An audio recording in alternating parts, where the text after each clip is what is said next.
Nigeria, a large country by any standard, with a population of almost 200 million persons and still counting, has the second largest HIV epidemic in the world. According to some statistics that we gathered, prevalence rate is believed to be deceptively low relative to this huge population. However, prevalence figures as of December 2017 stand at 3.2 million people living with HIV and AIDS in the country, mostly in the economically active segment of between 15 and 49 years. Almost most people are unaware of their HIV status, and this is another challenge. It is estimated that there are over 3,200,000 people living with HIV in 2016, among which only about 30% were accessing antiretroviral therapy. Among them, pregnant women living with HIV, 32% were accessing treatment to prevent mother-to-child transmission. Only 27% of infected children have access to ART. On this special edition of Bridges, we take a look from the social-economic perspective, the impact of HIV on our social structure. What are we doing to mitigate this, and what we are not doing? There should be significant reduction in the number of new infections, increase in the uptake of ART, and reduction in mother-to-child transmission if we are not to lose a significant percentage of our young active population to HIV/AIDS circle. Welcome to Bridges. I'm Mujima Konjola, and we're still working for a sustainable society. On Bridges today, we have a new dimension. We have a new NACA that is out. We have the newly inaugurated chairperson representing all of us, as it were. And then we have the Director General here. First, let me introduce Her Excellency, former Deputy Governor of Plateau State and now Chairman of NACA. I call her Excellency Pauline Talent. Ma'am, you're welcome. Thank you, Maji. Yeah. And then we have dynamic Director General of NACA, Dr. Sani Aliyu. You're also welcome on Bridges. This is not your first time. No, it's not. But I'm sure this is on a pleasant one. It's a pleasure. Yes, and I have here vibrant Nigerians, brave ones that have actually, they're living it out and giving hope to all of us out there that HIV does not have to be a death sentence. Should I say, ladies and gentlemen, you're all welcome on the program. And just before we continue, in fact, one of our champions of people that have lived with hope with HIV is here with us, and it's her birthday. And I think on Bridges we should celebrate Joe by let's give her a round of applause. Happy birthday! And happy birthday, Joe. Yes, and the fact that you're here shows that really HIV doesn't have to be a death sentence. So, a new regime, a new stand, a new way, and we have, you know, serious problems that we really must work with in terms, particularly when we look at the impact of HIV on the family. What are the new things that we need to do? And I want us to look at issues cascading down to the local government areas where a lot of our people actually have the impact of HIV. I'll start with our new chairperson. Yes. Yeah, let's hear from you. Thank you very much, Maji. Nigerians, I'm sure nobody will be happy to hear that we are the second highest in the world, with the highest percentage of people living with HIV. HIV/AIDS is not a death sentence. I'm happy we have some of our young men and women here that are living their normal lives and are not ashamed. But all of us must do everything possible to encourage people going for checkup, to make sure you go for tests to know your HIV status. We need to aggressively, the new board is committed to ensure that we go on advocacy, aggressive enlightenment to Nigerians, because HIV is real, it's living with us, but people don't hear much about HIV these days. There's nobody talking about HIV, and we need to come out and speak more and let Nigerians know that our status in the world map is really high, and we need to do something aggressively to curb the further spread of it. It is clear that Mr. President is committed, because the NACA for the past 7 years had no board. And for him putting in place a new board shows his political support. So with the political will from Mr. President, I'm sure we'll go places to ensure that we encourage people going out to run their tests and know their HIV status. The area of my greatest worry is preventing the mother-to-child transmission, because it will be very sad for a child to be born with HIV, AIDS, and that means that that child will live for life on medication. That is not acceptable. I want to appeal with a loud voice to all Nigerians that pregnant women must go for HIV tests. It is mandatory, and it should be part of the routine checkup for every pregnant woman to ensure that they know their HIV status, and once they know and it is confirmed, it can be handled and the child will be born safe without HIV.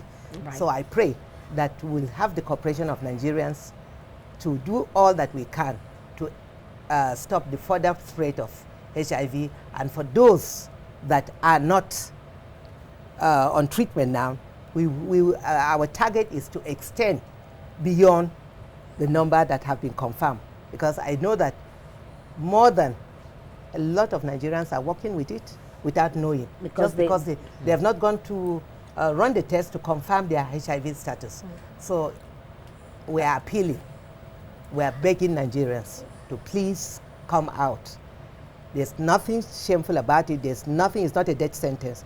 Go out, check your HIV status, and be sure that you are safe. And in case you have it, the treatment is there, and you live your normal life, healthy looking and everything. I thank you very much for that hope, particularly the political will that has been so assured. Now, moving forward, we have cases of children that are orphaned. And orphaned because they lost both parents as a result of HIV. And the concern now is, what hope for these children? And that's when we talk of the social impact on HIV. A lot of these children have been sent back to the village. They live with their grandmothers, and there's no hope for them. We don't even know their status. Maybe some of them are infected, you know, some have. So does NACA has anything in place that will, well, let us speak to the fate of these unfortunate orphans?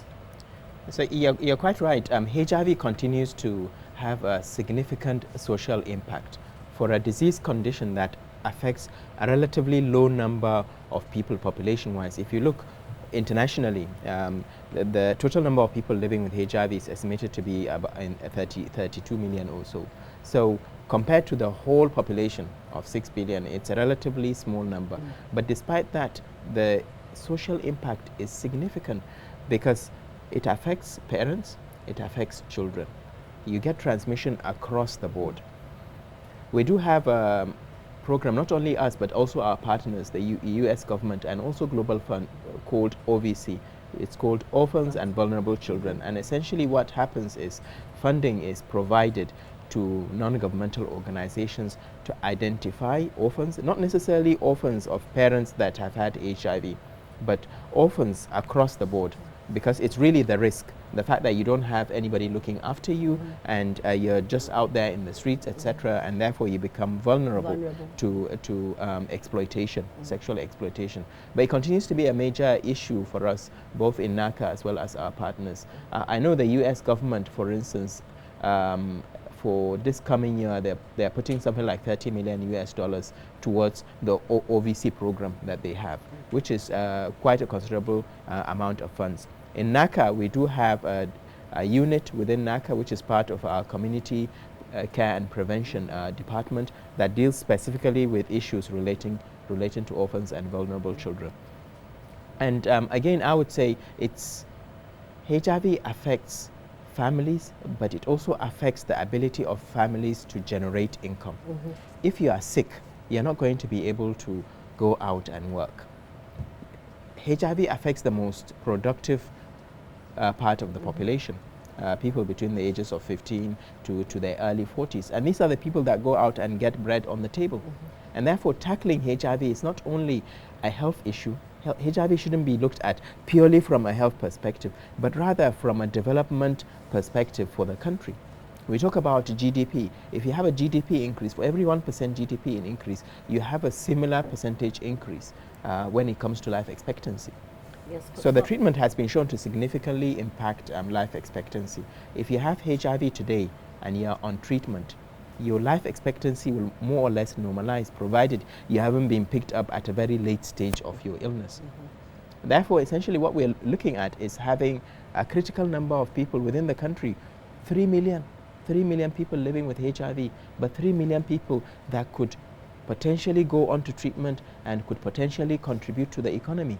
So it's about time we stop looking at HIV purely from the perspective of a disease condition, but from the perspective of it's in our best interest, all of us, to work together to sort out this problem once and for all, for our families, for our children, for our brothers and our sisters, so that people can be able to go out and contribute to society in a very productive way. Yes. And that's why I would now come back to this side of the set, and we're looking here at, you know, building a bridge of hope where people, even if eventually, I mean, the findings are that you're HIV positive, does not stop your life. And because some people actually, you know, they get stuck with it. Oh my God, it's HIV, okay, I'm waiting for the D-Day. These are soldiers and survivors, someone, you know, few here that have bravely come on set. I mean, how was life? Give us a bit of your experience before and the after and the now.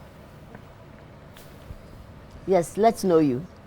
My name is Abosede Oladayo, and before HIV, life was just there, you know. I was a single parent when I knew I had HIV, and I told my son, he was 7, when I told him that, see, I'm going to die, but my mom is going to take care of you and my elder brother. Don't worry. But 4 years down the line, my mother was diagnosed of having cancer of the lower intestine, and she died. And my son is going to be 24. He's a graduate of, he studied pure mathematics in Lasut. And I got married again, and I had 2 kids after HIV. And both are not infected? They are both negative, and they are great kids. They are wonderful children, and my husband is negative. And I remember my father-in-law seeing me on NTA one day talking about HIV, disclosing publicly. And he said, this woman you brought home, I've seen her 3 times on TV saying she's HIV positive. Have been a positive face to HIV for the past 16 years, and I was made a global ambassador by an NGO called the World Project in US. And I currently work at the National Call Center, where I counsel people who call on a daily basis. I also try to bridge the gap of communication among the in-school youth and out-of-school youth. I take HIV information and education to school. And you think it's important? Yes, it's very, very important, because kids are practicing unsafe sex. They've started having sex from primary school. And when I go to schools, they ask me amazing questions. And I live in a community where someone walked up to me and said, see, I'm also living with HIV, and my daughter is having HIV too. You know, that is how bad it is. In a compound, you have me and some other people living with HIV. And when I give a head count, I'm like, oh, it's like what they say, 1 in 10. This is 1 in 8 person. So we have 3 in 8 person living with HIV. So it is not getting better by the day.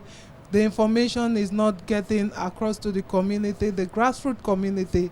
And what I've been doing for the past 2 years now is to bridge the gap of communication. Yeah, that's what we are doing In here. as much as I counsel people at the call center where they can call the 6222 line, which is free, it's totally free for Ethel and Etisalat. So I go to primary healthcare center to also talk to pregnant women. That is not a death sentence. When they tell you are HIV positive, you can still give birth to a negative baby. I had a negative baby who weighed 4.5 kg in Luth. And you know, the psychological trauma of a mother who is infected, anytime your child gets sick, you start thinking, oh, maybe I've infected the child, oh, maybe this. And funny enough, these children came out negative. They are both negative and they are doing well. Academically, they are sound. They are fantastic kids. That's a good one. Yes. My name is Jumai Danuk. I'm a lawyer by training, an AIDS activist, you call me that. But most particularly, I think I'm a victor when it comes to fighting and surviving HIV. My story is quite funny. I'd finished law school. I was about to begin life. I fell ill, had a series of operations and all that before I was finally diagnosed with HIV. I actually thought I was going to die. I told the physician I was talking to that something had to kill one, and if it was HIV, no problem. I was ready to go. But along the line, I had something to fight for. I'm a single parent. I had something to fight for. One day, my son walked up to me and said, "Mommy, why are you always sick? I mean, are you going to die and leave me?" And I said, no. And that was the turnaround for me. Because I couldn't imagine dying and leaving my son. Although I have a very supportive family, but I couldn't imagine dying and leaving him. And by God's grace, it's been 16 years. It's been 16 years of victory every day. 16 years of making a difference in people's lives. 16 years of seeing someone down there, almost giving up, talking to that person, and the person is doing good today. 16 years of doing what I know best, reaching out to people and making a difference. By God's grace, my son is negative. He is an undergraduate. He's almost done with university. And I still do what I do. What has been the experience you have seen? You are opportune to stay healthy and stay alive. How would you want to share the experiences of others that you have met, because you have worked, I know, even at the grassroots level? What has been the impact of HIV?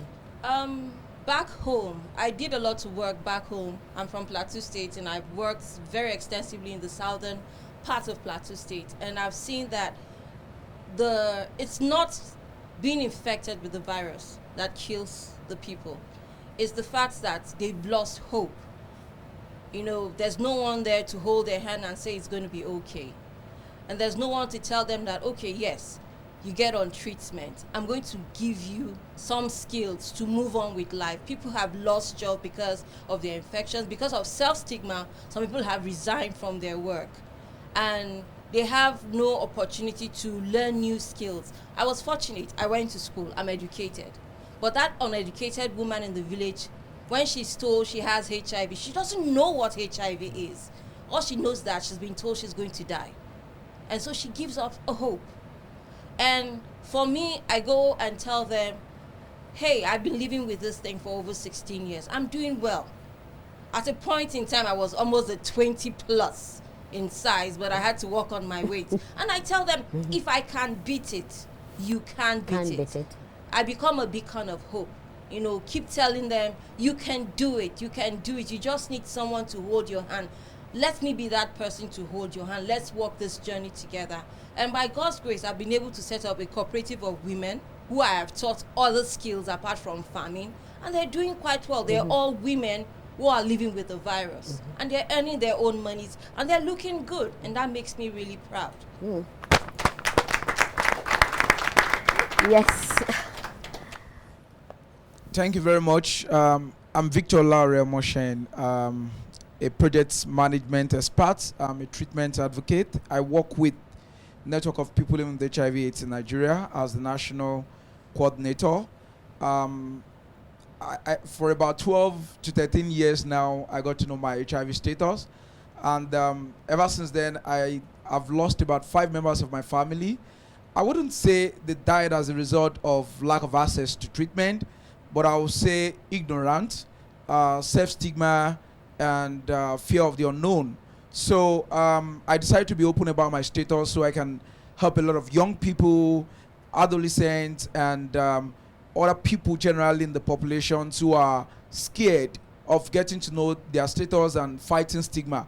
So I'll call myself an AIDS navigator because I'm HIV positive.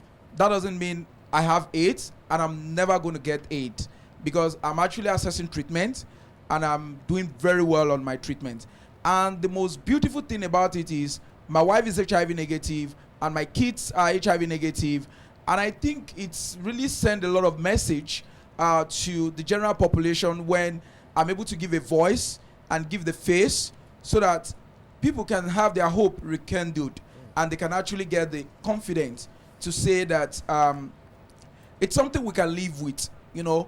But the internal will is what really matters. People need to have the self-confidence, the self-assurance, and the guarantee, the self-esteem to say that, yes, I can survive and deal with it.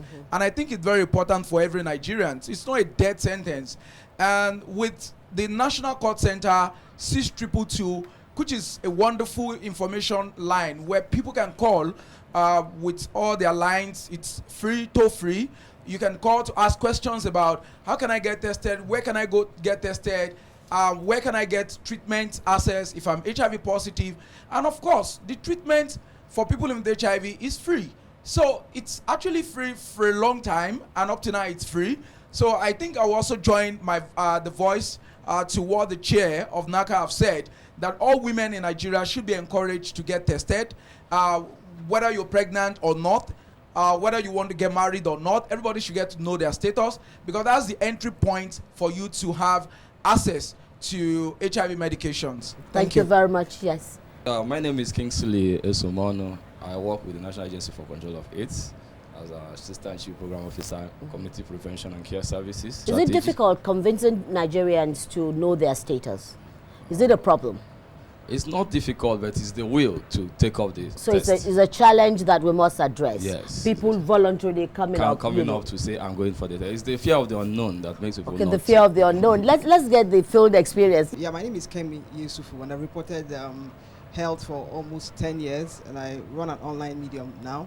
I think the greatest challenge for Nigeria, I want to leave, the human aspect. I'm sorry, to go to the funding aspect as a journalist, because we need to own our national response. Nigeria, invests very negligible amount compared to what foreign donors bring in, and we know that there's donor fatigue, and then we really need to own our, national response at the federal and state level and fund, because nowadays I've met one or two people who say they pay for service charge as high as 5,000 in a country that 18,000 naira is our minimum wage, and we are mostly rural dwellers. So 5,000 naira is a lot of money for somebody, to pay at where they receive treatment. So we need to, improve on funding the national response. Yes, yeah, I'll bring back the conversation to this side. What are we to expect, and what are the responsibilities within the context of the fact that the donors, their pockets are becoming thinner and thinner every day? So you're quite right. The issue of donor fatigue is a real one. The issue of dependency on external funding is also a real one. For a country like Nigeria, there is absolutely no reason why we shouldn't own our response, and we're working towards that.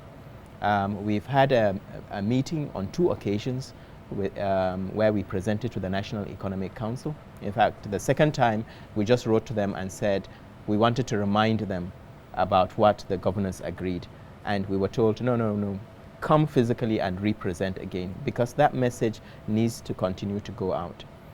HIV care is affordable for government, especially the state governments. A lot of the states do not have a huge number of people living with HIV. It costs about 50,000 naira to keep a patient on treatment for a year. It's cheaper than if you have insulin-dependent diabetes. it's cheaper than being treated for cancer. And not only that, not only will it get you healthy and get you moving again, but it will stop you transmitting HIV to your loved ones. You need to see a woman who has delivered a child who has HIV and her child is HIV negative. Just look at her face and see the joy. See the joy. And that joy is felt across the board with the physicians and everybody else who's looked after her. In this time and age, there is no reason why a child should be born with HIV. None. We have 1,060,000 people on treatment. Only 60,000 are being looked after by government of Nigeria. About 1 million are being looked after by the United States government and Global Fund. They don't have an obligation to look after our people. And that's why we have been working with the state governors. They have committed to putting 0.5 to 1% of their federal monthly allocation. A miserable 1%, Moji. I'm not asking for 5% or 10%. A miserable 1% will help us sort out the prevention of mother-to-child transmission issues, and will also help us sort out the issue of charges, user charges, universal access. And my challenge to the state governors is they should emulate governors like the Kaduna State Governor, for instance, who has been putting a lot of resources into HIV. They should emulate governors that have actually put themselves as chairs of the state agencies for the control of AIDS. HIV is real. HIV will not go away. It's about time we stop playing ostrich and face this head on. Chair, final word from you. I'm blessed with a very committed team, members of the board, who are committed to see that we do everything possible to control the spread of HIV, especially the mother and child transmission.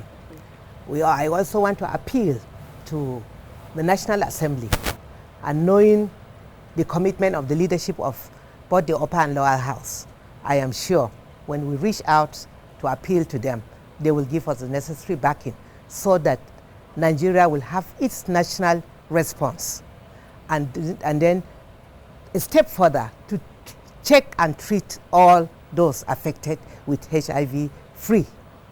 Well, that sounds very hopeful, and I think it's a good one for Jumai, who is celebrating her birthday, and so that when you move to the communities, you know that really there's a political will to ensure that people get to know their status, and more than anything else, if you need treatment, you also can access treatment. But more than that, I think what the chair and of course all of us here believe, and we want to beg, and that's the bridge that we intend to build with this episode of Bridges, is that know your status. When you do that, we will stem and of course contain the high prevalence of HIV in Nigeria. I thank you all for coming, Chair, the Director General, and of course my brave soldiers, and of course my colleague who is also helping to ensure that the prevalence of HIV is reduced in Nigeria. Now, Bridges will be back same time next week.